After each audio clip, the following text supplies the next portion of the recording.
Recuerda darle like, suscribirte y activar la campanita.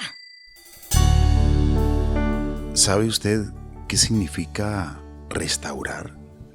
Cuando algo que estaba muy bien se deteriora, hay restauradores que comienzan todo un proceso para recuperar y restaurar. Hoy hablaremos de restauración ecológica y hablaremos con un botánico colombiano llamado William Vargas, que ha sido reconocido con el premio al mejor restaurador latinoamericano y fue reconocido en el Congreso Mundial de Restauración Ecológica en Brasil. Él estará con nosotros para reflexionar sobre este interesante tema. Hagamos un lugar diferente donde nuestro medio ambiente vamos a cuidar. Sumamos con los bosques más verdes, con las flores y el agua sin contaminar. Nuestro oxígeno, para que haya progreso no hay que destruir. Nuestro oxígeno, con un mensaje de amor para ti. Damos la cordial bienvenida a ustedes y también a usted, Marian, bienvenida. Carlos Alberto, muchas gracias. Un saludo cordial para usted y para todas las personas que nos escuchan. Qué importante es hablar de restauración ecológica, porque en el imaginario colectivo creemos que solo se trata de sembrar. Pero para hablar de este importante tema nos acompaña William Vargas. Él es botánico e investigador de la Corporación Paisajes Rurales, experto en restauración. Le damos la bienvenida a nuestro invitado. Gracias por aceptar la invitación. Hola, ¿cómo están? Muy bien y muy contentos de tenerlo aquí y saber de que usted es un excelente embajador de la botánica, de la restauración ecológica ante el mundo. Un referente que realmente nos llena de mucho orgullo y por eso hemos querido tenerlo aquí en nuestro oxígeno. Gracias por elegir estar en este programa. Quisiéramos iniciar hablando de usted, de William Vargas. ¿Dónde nació y en qué momento hay ese clic con la naturaleza? Entender y comprender lo maravilloso que son las plantas, las hojas, las flores, estos seres arbóreos o estos seres que están conectados en una simbiosis maravillosa con nuestra respiración, con nuestra vida, con nuestra alimentación, con nuestra medicina. Y cómo debemos corresponder nosotros como seres humanos para mantener el equilibrio de la maravillosa red de la vida, de los ecosistemas, de la biodiversidad. ¿En qué momento se conecta usted en su niñez o en su juventud con estos temas? Bueno, yo creo que todo viene desde la niñez, pues yo soy campesino de origen. Yo nací en el Huila, en un pueblo que se llama La Jagua, que los invito a que lo conozcan. Es un pueblo que queda a orillas del río Magdalena, en el que alguna vez vivió Francisco José de Caldas. De hecho, allá nosotros tenemos la tradición. La tradición oral dice que él nació allí, pero pues nació en Popayán, no allá en La Jagua. Y yo creo que por ahí empezó un poquito mi locura, porque yo me empecé como a entusiasmar con los temas de las plantas, de la biodiversidad, desde que era muy chiquito, desde que estaba en la escuela. Y a partir de allí, digamos, empieza como toda esa relación mía con la naturaleza, con lo que había allá afuera, a través de muchas personas que tuvieron que ver en esa primera formación. Mi abuela, mi bisabuela, Argemiro, el señor que pescaba, mi papá, ya tantas personas que de alguna manera fueron sumando. De hecho, hace poco, un escritor muy famoso que se llama Wade Davis sacó un libro sobre el Magdalena, que se llama Magdalena, Historias de Colombia, que se lo recomiendo. Tomó como parte, digamos, de una de las historias que él cuenta en su libro, parte de mi vida. Entonces, para mí también fue como muy interesante porque de alguna manera fue como reconocerme un poco lo que yo había empezado a hacer solo.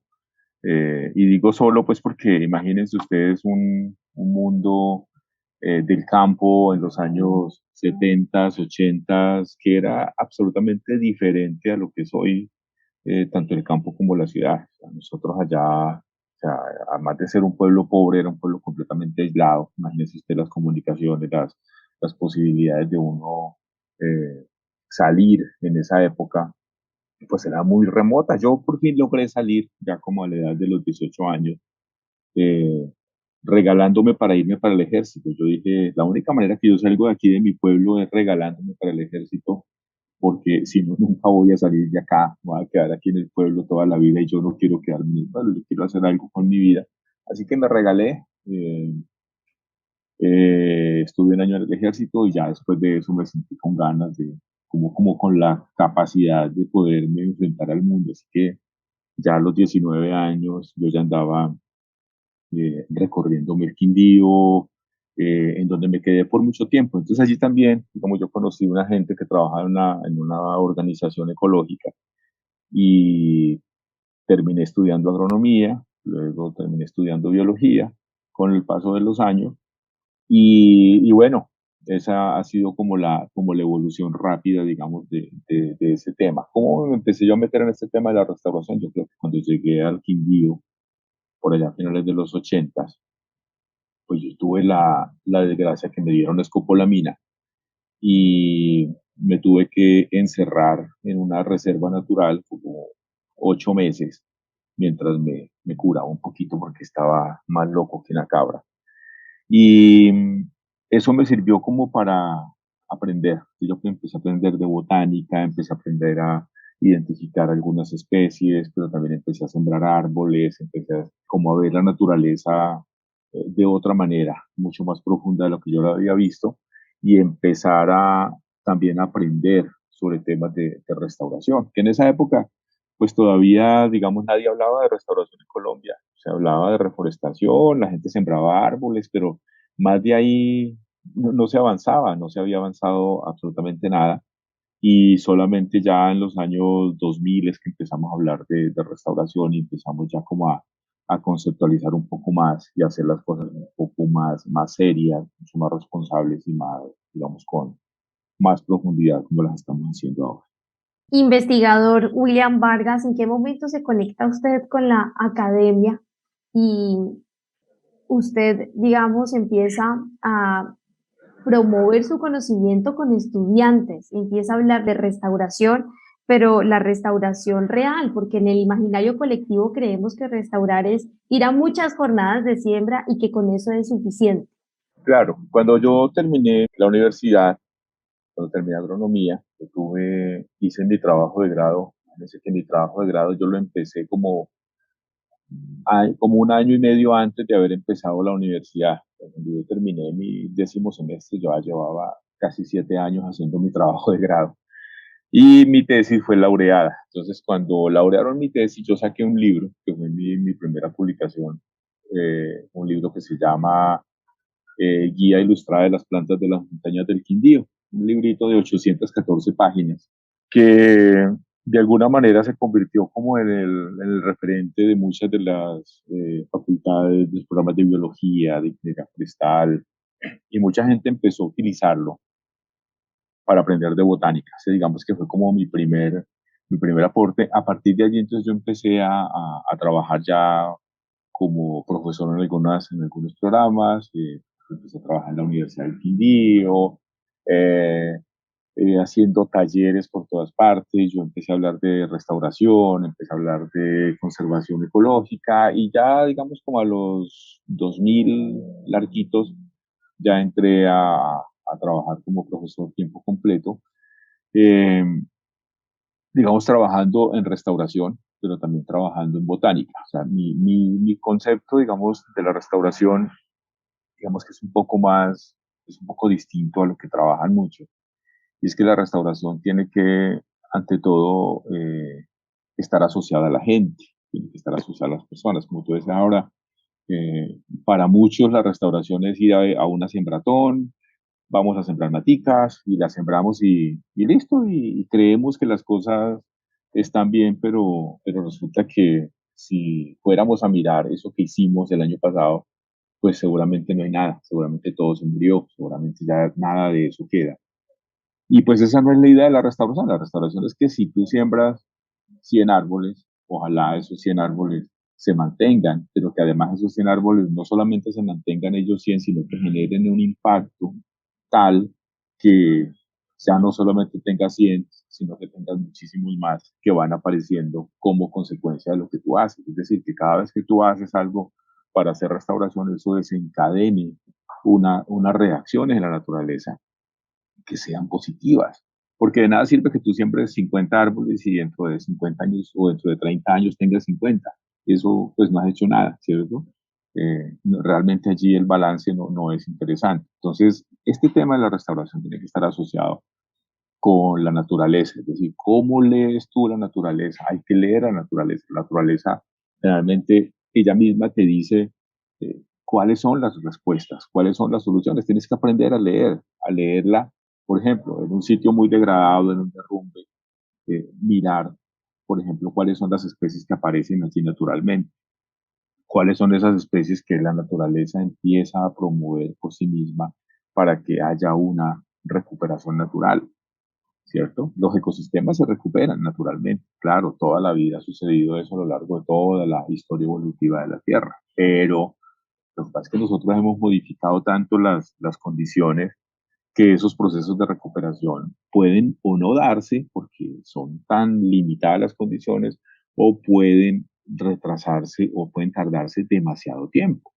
¿Qué es lo que nosotros hacemos en la restauración? Acelerar eso, ¿cierto? Que si naturalmente la recuperación del sitio implica que se recupere en 80, 100 años, ojalá yo pudiera hacer eso en 10 años, ¿cierto? Darle por lo menos una base para que la naturaleza pueda actuar mucho más rápido. Pero yo para eso necesito conocer la vegetación, conocer las especies. Entonces la botánica entra ahí, digamos, como un recurso importantísimo, pero también entra la gente, porque es que tú no puedes hacer restauración sin la gente. Antes lo que se hacía era, vamos a sembrar árboles y llegaban con un camión lleno de maticas, la gente cogía las maticas, las sembraba y ¡pum! Se desentendieron de eso, nunca lo supieron. Nosotros hoy lo que estamos tratando de hacer es, vamos a sembrar, pero cuando una persona siembra una planta, tenga claro para qué lo está haciendo, por qué lo está haciendo, qué es eso que está sembrando y qué efectos, qué cosas positivas puede producir esa planta que está sembrando hacia el futuro y cuál es, digamos, ese papel que yo estoy cumpliendo cuando siembro una planta. Entonces nosotros trabajamos, por ejemplo, con campesinos y los campesinos nos hablan de las especies que había en la región y ya no hay, las especies que son útiles, las especies que comen los animales, las especies que crecen más rápido, las especies que protegen la quebrada, las especies que protegen los taludes o los derrumbes, las especies que sirven para leña, identificamos las especies que sirven para madera, todo eso, ¿cierto? Todo eso suma al tema de la restauración. Entonces, finalmente tú lo que tienes es una mezcla de un montón de cosas que hace que realmente la restauración sea mucho más interesante desde ese punto de vista que simplemente ir a sembrar maticas. Entonces, esa ha sido, digamos, nuestra lucha desde hace ya 22 años que yo empecé a trabajar con el Instituto Humboldt. En el instituto, yo hice mi primer trabajo, digamos, serio de restauración ecológica. Yo había hecho cosas, pues, obviamente serias, pero a escala mucho más pequeña. Y de pronto a mí me pusieron una tarea muy grande. Estábamos trabajando en Finlandia, en el Quindío. Y cuando ustedes vayan a Finlandia, cuando pasen hacia el pueblo, se van a encontrar con unos corredores biológicos que hay allí. El corredor del colibrí, el corredor de los monos. Esos corredores los hicimos nosotros en el año 2000, entre el 2001 y el 2007. Esos corredores fueron una apuesta muy, muy interesante, porque permitió que, en primer lugar, pusiéramos esa primera piedra en temas de restauración ecológica basada en especies nativas, es decir, las mismas especies de los sitios, las mismas especies que estaban a punto de desaparecer, cómo nosotros hicimos todo ese proceso de identificar esas especies con la comunidad, haciéndoles monitoreo a los animales, haciéndoles monitoreo a los ecosistemas. y empezamos a construir ese corredor. Y yo me acuerdo que la gente no nos creía, están como locos, ¿cómo se les ocurre que van a volver eso? Eh, y la misma empresa que era dueña de las tierras, yo me acuerdo que nos dijo, vea, nosotros que después de reunirse pues por varias horas, tomaron la decisión que nos iban a apoyar en el proyecto. Ellos eran dueños de casi el 80% de la tierra que nosotros íbamos a utilizar para hacer restauración. Y nos dijeron, listo, nosotros vamos a participar en el proyecto, pero con una condición, que si en 3 años ustedes no han convertido esos potreros en bosque, nosotros se los volvemos a quitar para volver a sembrar coníferas. Y yo no lo dudé ni siquiera medio segundo. Yo les dije, acepto. ¿Cómo lo voy a hacer? No sé. Luego nos fuimos, diseñamos la estrategia y al cabo de año y medio nosotros ya habíamos convertido esos potreros completamente en monte. Así que los invito cuando pasen hacia Finlandia que vean los corredores biológicos. Esos corredores fue lo primero que nosotros hicimos y se volvieron un referente pues, en temas de conectividad, en temas de restauración. Entonces miren que la restauración es un poquito más compleja, pero mucho más chévere, ¿cierto? Porque no es ese ejercicio simple, ese ejercicio frío de ir a sembrar maticas. Es que cuando nosotros sembramos maticas tengamos una conciencia de qué es lo que estamos haciendo y que interactuemos con los campesinos, con la gente que allá afuera está trabajando toda la vida y que ha hecho restauración también siempre, ¿cierto? Los campesinos, la mayoría de los casos, ellos van a hacer una cerca y lo primero que hacen es buscar estacas de árboles que rebroten, porque ellos saben que si le ponen un estacón que rebrote, pues no van a tener que volver a usar estacones para hacer la cerca en el resto de su vida, ¿cierto? O le siembran árboles que crezcan rápido a la cerca para poderlos cortar después y sacar madera para la finca. Y eso es parte de la restauración que la gente ha venido haciendo sin saber que está haciendo restauración. Escuche el latido de los bosques. Estos ofrecen alimento y medicina, protegen el suelo, cobijan a muchas especies, ofrecen servicios ambientales que se pierden con la deforestación. Cuidemos nuestros bosques. Nuestro oxígeno. La vida en nuestro medio.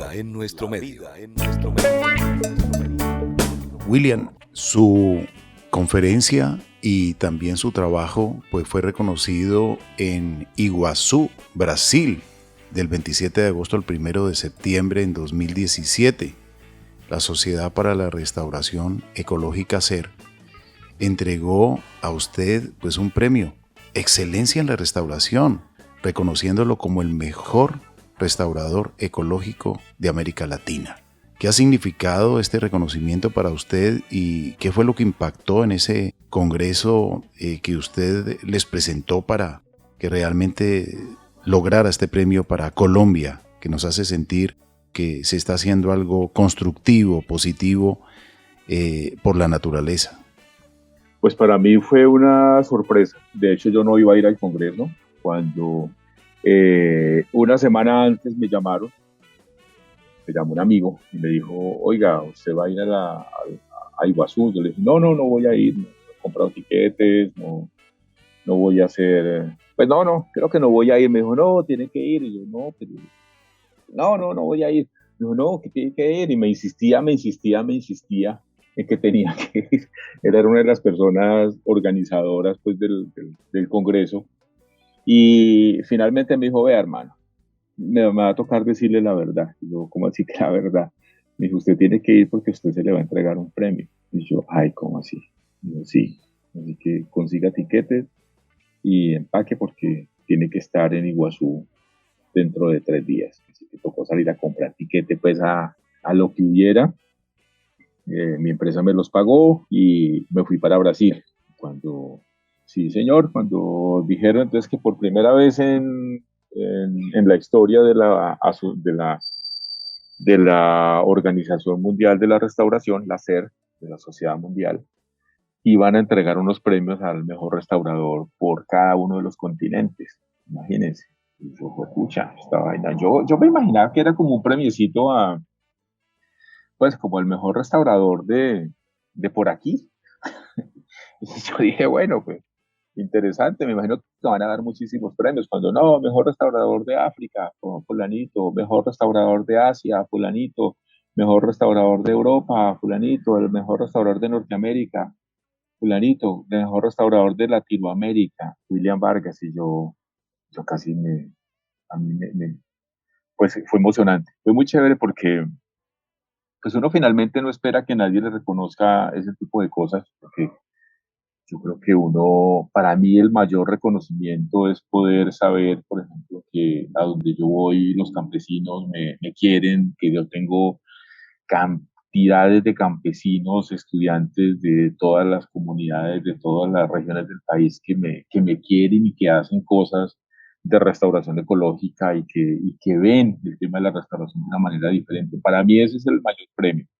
Yo me siento feliz, yo en este momento trabajo, por ejemplo, en La Mojana, en Sucre, en Córdoba, trabajo en el Magdalena, trabajo en el Valle del Cauca, trabajo en Tolima, trabajo en Putumayo, Caquetá, Meta y otras partes que no me acuerdo por ahora, pero pues mi trabajo ha sido siempre con campesinos. Yo dejé, digamos, la academia porque me emocionaba más, o sea, yo quería estar más en contacto con la gente. Yo soy de origen campesino, así que eso me atraía bastante y yo creo que eh, digamos, lo que yo hago es como trabajar hacia los dos lados. Digamos que yo soy como una esponja de información en el campo. Yo aprovecho, digamos, que estoy con los campesinos y aprendo pues todas sus cosas, interactuamos, yo trato de enseñar lo que más puedo, pero también eso, digamos, yo lo llevo a otros grupos. Entonces, por ejemplo, mañana tengo un taller todo el día, tenemos un taller con mi equipo, con más de 50 personas que son propietarios de fincas del norte del valle con quienes estamos haciendo restauración. Entonces no es solo que ir a decirle, mire, vamos a sembrar, no, vamos a mirar cuál es el proceso, cómo hacemos la recolección de las semillas, por qué recogemos estas semillas y por qué estas no, cómo las propagamos, vamos a conocer los viveros, vamos a untarnos las manos de tierra entre todos, para que cuando yo le lleve esa plantica a esa persona, a la finca, esa persona aprecie esa planta, que él sepa que eso tiene, que detrás de cada planta hay una historia, ¿cierto? Y que detrás de cada cosa que nosotros hacemos en el campo hay una historia larga y una historia que vale la pena ser contada.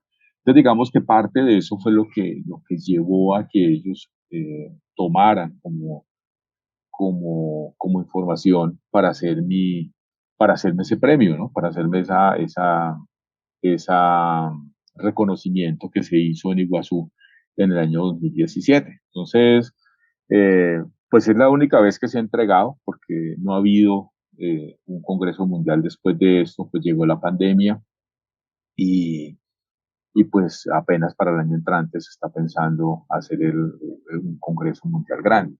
Entonces seguramente ahí le entregarán el premio a otra persona, pero pues como no ha habido congreso, entonces yo ya llevo 5 años como mejor restaurador de Latinoamérica.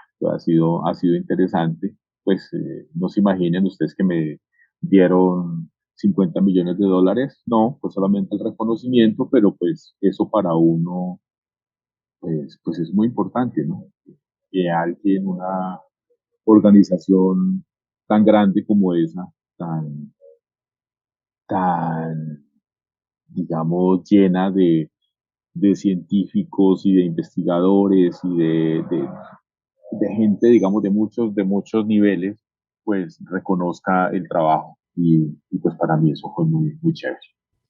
Botánico William Vargas, vamos a continuar reflexionando con usted acerca de estos temas tan importantes, acerca de la restauración, después de una breve pausa. Y ya regresamos aquí en el programa Nuestro Oxígeno para hablar acerca de ese trabajo tan interesante que ha realizado usted con los excombatientes. Ya regresamos. Porque aire limpio quiero respirar, las aves libres quiero ver volar, los ríos sin contaminación, la tierra es nuestra casa y debemos cuidar por un futuro mejor, un mundo lleno de amor y una conciencia ambiental. Nuestro planeta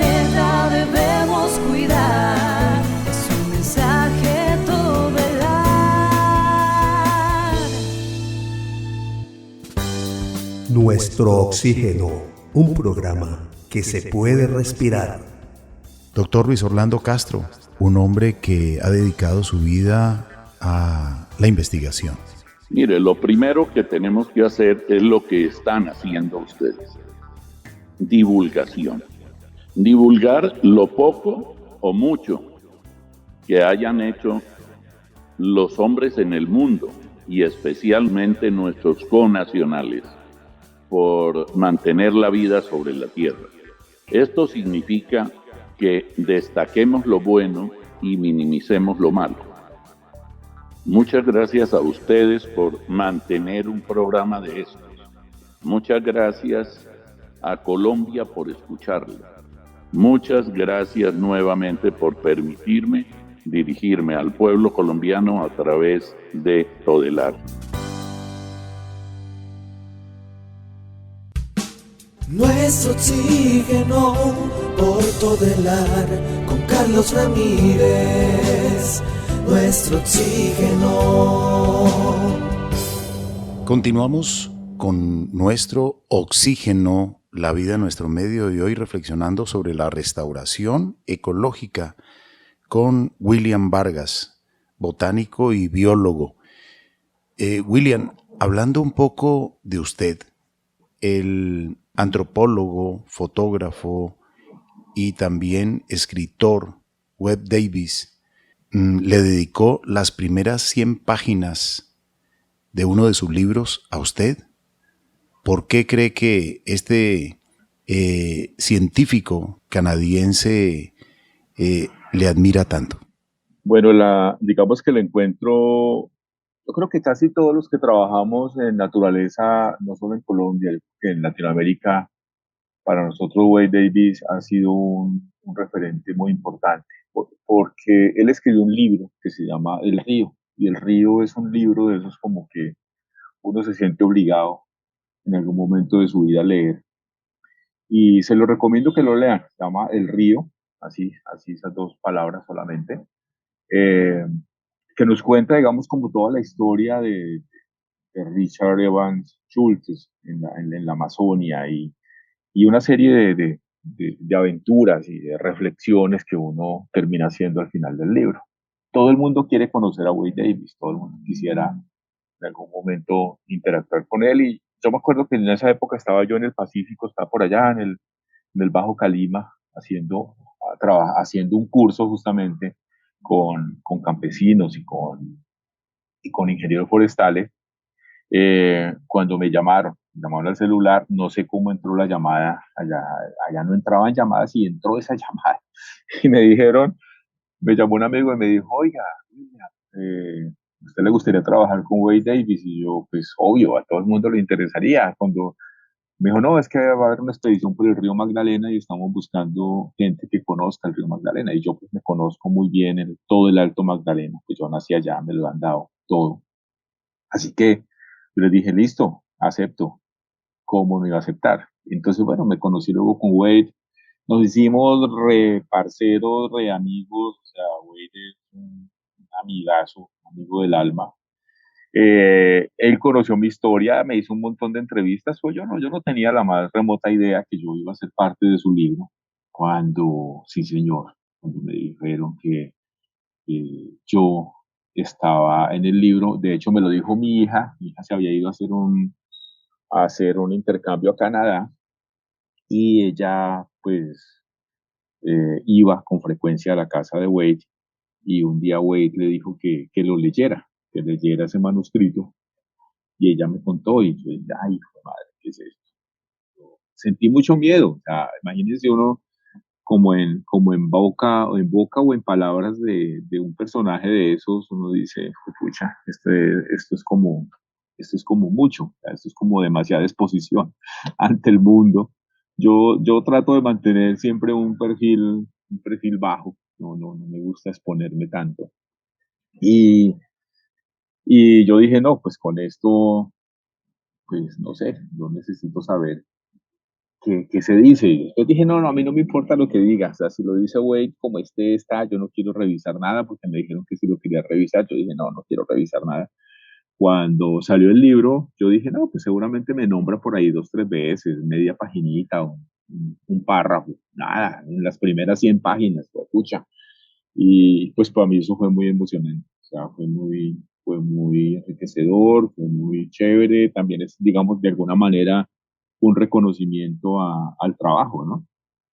Al trabajo de todos estos años. Entonces, pues me llenó de mucha felicidad, no lo niego, no lo niego y no, créanme que no lo he podido ni siquiera leer completo, o sea, yo me he comprado hasta este momento 11 libros y todos los 11 he tenido que regalar.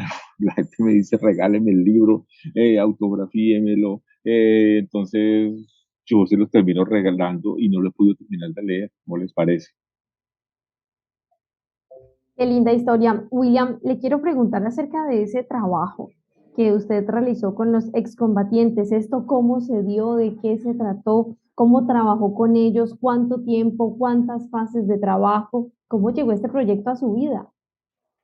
Ese proyecto llegó así como, yo, por allá cuando empezó el proceso de paz, fue como en los antes, bueno, fue como en el 14, 15, cuando estaban en negociaciones, eh, yo había tenido ganas de hacer eso. Yo decía, ah, tan chévere poder trabajar con esta gente, temas de restauración ecológica. Y alguna vez en unas clases que yo estaba dando en una universidad en Ocaña, de Santander, hubo una reunión y por ahí apareció un personaje y yo le conté y me dijo, no, qué chévere, hay que hacerlo. Y bueno, eso se quedó así como en palabras. Posterior a eso, bueno, nosotros ya veníamos trabajando como desde el año 2014-13 con Naciones Unidas, con el PNUD. Así que en algún momento nos llamaron y me dijeron que si quería trabajar en el tema de la escuela campesina de restauración y reconciliación y en un tema de viveros con excombatientes. Y yo dije, uff, este es el momento. Así que empezamos a trabajar esto en el año 2018 más o menos. Llevamos 4 años con esto. El primer encuentro, no les niego, me dieron yo estaba muy ansioso de ese primer taller, yo ya, ¿cómo así que voy a ir a hacer un taller de restauración con excombatientes? Su madre. Entonces, ese primer taller que lo hicimos en el Putumayo, lo hicimos en La Hormiga. Ahí empezó ese proceso con ellos, hicimos un taller, ahí estaban todo un montón de estos personajes con los que luego nos hicimos pues ya muy parceros, digamos, en temas de restauración, en temas de conservación, en el tema de los viveros. Empezamos a compartir historias, a oírles sus historias, y eso de alguna manera también me fue cambiando como la manera de ver el proceso de paz. Yo había sido pues muy escéptico en muchas cosas, y recuerdo, y hace poco, hace un poco tiempo de hecho salió una columna en El Espectador y me dedicaron primera página. Yo no lo podía creer que yo apareciera en la primera página del Espectador hablando sobre este proceso. Entonces ha sido muy chévere porque pues ellos saben mucho, son gente que ha estado en el monte toda la vida, pues la mayoría fueron o son campesinos, así que desde que nacieron han tenido contacto con los árboles, con los animales, con las plantas. Y lo que estamos tratando de hacer ahora es que todo ese conocimiento que ellos tienen, toda esa experiencia, todas esas historias, pues las volquemos hacia la restauración ecológica. Entonces tenemos unos pilotos en el Putumayo, tenemos unos pilotos en el Caquetá, en el Meta, en donde estamos haciendo trabajo con ellos. Hace 2 semanas llegué de hacer un recorrido por todos los viveros con los que estamos trabajando y yo estoy continuamente, digamos, en contacto con ellos, resolviéndoles problemas. Ellos son, digamos, unas personas que quieren aprender mucho de esto. Pues obviamente no todos, hay unos personajes muy interesados. Y con esos personajes es que venimos trabajando. Venimos haciendo un trabajo que nos parece muy bonito, pues como hacia la aporte, como un aporte, digamos, a la paz del país y un aporte, digamos, a para buscar que estas personas, pues, digamos que eh, encuentren cosas interesantes para hacer. Porque es que muchos de ellos realmente son muy buenos restauradores. Ustedes no se imaginan, hay unos personajes allí que, que son muy buenos, ¿ya? Porque entienden perfectamente de qué se trata el asunto, y lo que nosotros necesitamos en un restaurador realmente es que entienda de qué se trata esto, ¿cierto? Que, como dijimos hace un rato, esto no es sembrar maticas, esto implica otras cosas. Entonces ha sido un trabajo muy chévere. A mí me gusta mucho, pues finalmente yo creo que a mí me gusta mucho lo que hago. Yo soy una persona que vivo feliz con las cosas que hago. Eh, eh, yo creo que a mí me pagan para divertirme. Literalmente hago lo que yo quiero. Entonces, eso me hace muy feliz, ¿no? ¿Sabe una cosa, William? Nos gusta mucho con nuestros invitados siempre formularle la pregunta de la niñez. Y usted nos hablaba de su niñez en La Jagua, en el Huila, un municipio que pues está en una zona rural y donde pues también hay mucho de historia. Usted vivió enseguida de la casa donde estuvieron dos grandes investigadores. Una de esa casa pues perteneció en antaño a uno de estos científicos, Francisco José de Caldas, conocido como el sabio Caldas, quien fue miembro de la expedición botánica del Nuevo Reino de Granada, y pues su compañero de investigaciones, que también estuvo ahí, enseguida de su casa, en antaño, el compañero de él, Alexander von Humboldt. ¿Será que ese conocimiento, esa motivación a la investigación, al amor por la botánica, por la naturaleza, de pronto también fue como un contagio, como algo que realmente usted pudo retomar de ese ambiente de su pueblo? Claro que sí, claro, claro, claro. Cuando yo estaba chiquito, pues yo siempre, y yo conocí, digamos, de Caldas, que yo me crié en la casa del lado, eh, y yo decía, pues yo admiraba mucho a Caldas, yo lo admiraba, sobre todo porque había un personaje en mi pueblo, que era Don Víctor. Don Víctor era el carpintero, y el carpintero se sabía todas las historias del pueblo, se sabía las historias de ahí para atrás, todo lo que usted se imagine. Y yo me iba para la casa de él y nos pasábamos horas y horas, y eso era todos los días, todos los días. Cuando William estaba perdido, había que ir a buscarlo donde Don Víctor. Yo allá me la pasaba, él me contaba todas las historias. Y yo me fui entusiasmando con ese tema, me fui entusiasmando mucho porque me parecía muy simpático todo ese rollo. Y a la vez yo empecé también a hacer, yo me acuerdo cuando yo estaba en el colegio, estaba como en segundo, tercero bachillerato, yo ya había hecho una guía de todos los peces de la región, de las orquídeas que encontraba en el pueblo, yo ya estaba escribiendo cositas.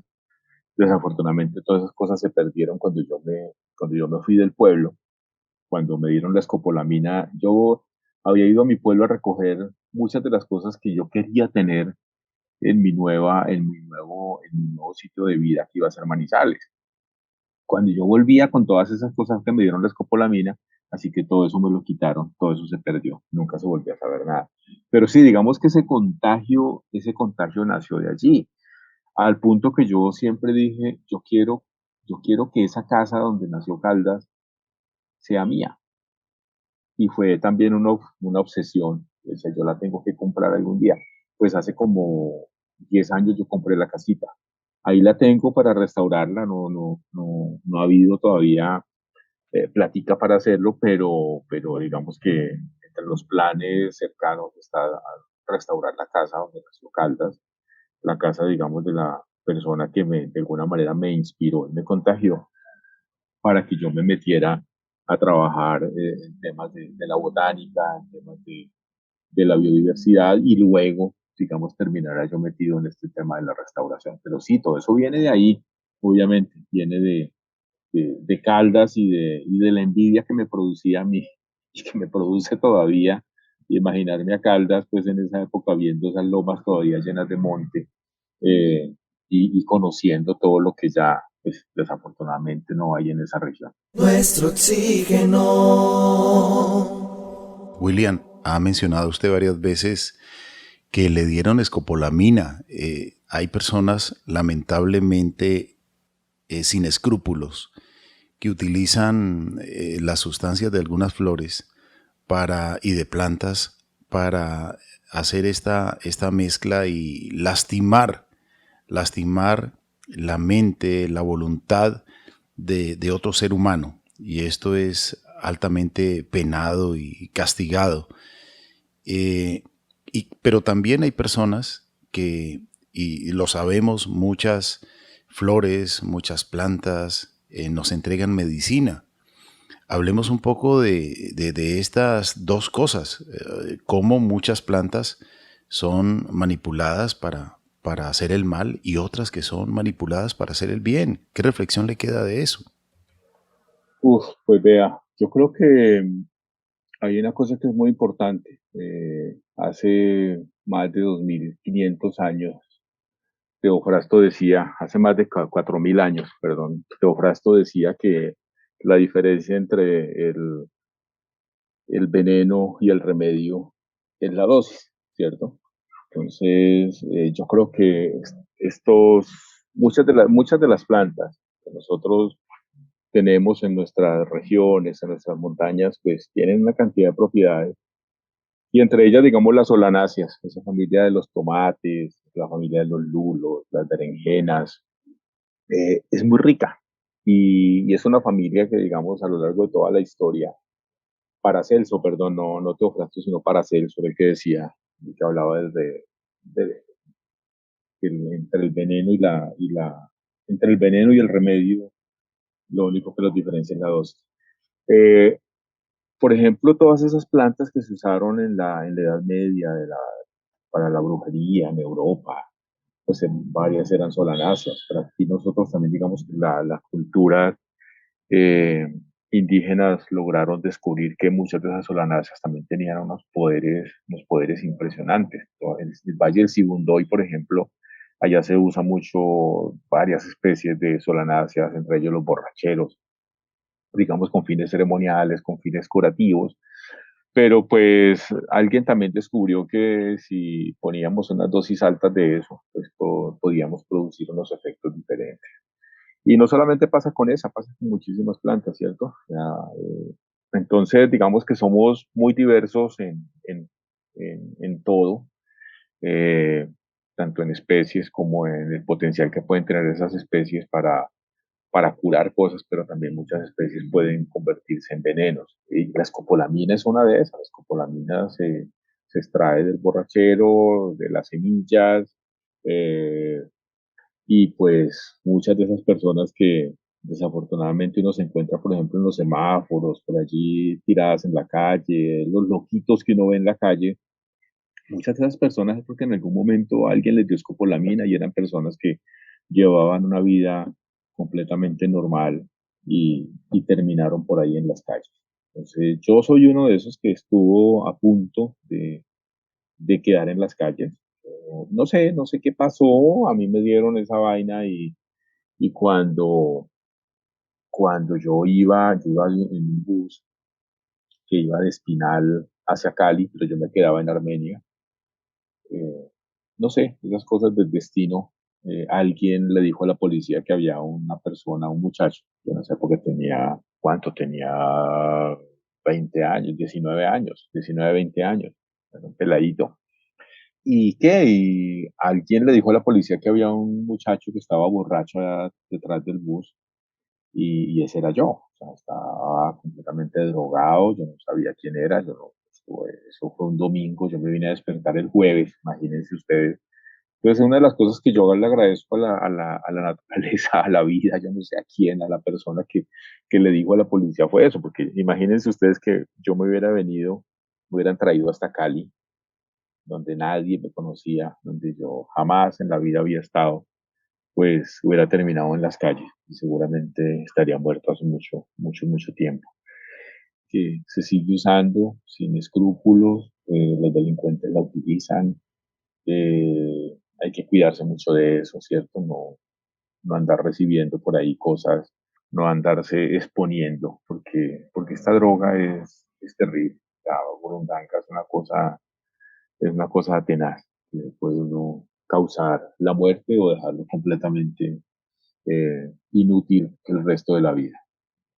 Qué importante esta advertencia que usted acaba de realizar, William Vargas, porque la maldad existe y es necesario que estemos muy atentos. Le quiero preguntar acerca de la Corporación Paisajes Rurales y cuáles son los próximos proyectos que ustedes tienen en cuanto a este tema de restauración para todas las personas que también les están escuchando, cuáles son las redes sociales y dónde podemos seguir más de cerca los proyectos que usted trabaja con el tema de restauración. Perfecto. Bueno, Corporación Paisajes Rurales nació en el año 2008. Nosotros somos tres personas que trabajamos en esa época en el Instituto Humboldt. Entonces el proyecto se terminó. De hecho, el proyecto en el que nosotros trabajábamos se llamaba Paisajes Rurales. Dijimos, no, pues creemos una organización con ese mismo nombre. Entonces la creamos. Y bueno, pues ahí estamos un ingeniero forestal, un agrónomo, un biólogo. Somos los tres, digamos, como cabeza de esta organización. ¿En qué se basa, digamos, nuestro trabajo? Nuestro trabajo se basa en trabajo con la gente. Para nosotros, lo más importante de todo esto, lo más importante que hay en los ecosistemas son las personas, porque las personas son las que toman las decisiones, ¿cierto? De conservar o no conservar. Entonces, de nada me sirve a mí que haya 20 pumas en ese bosque si hay un propietario que los quiere matar. Entonces, para nosotros, ese personaje es clave porque con él es que hay que trabajar. Con él es que hay que trabajar en mostrarle que conservar esos pumas, que conservar los ecosistemas, hacer restauración, hacer conservación, pues podría, digamos, de alguna manera minimizar los impactos que su sistema productivo pueda tener.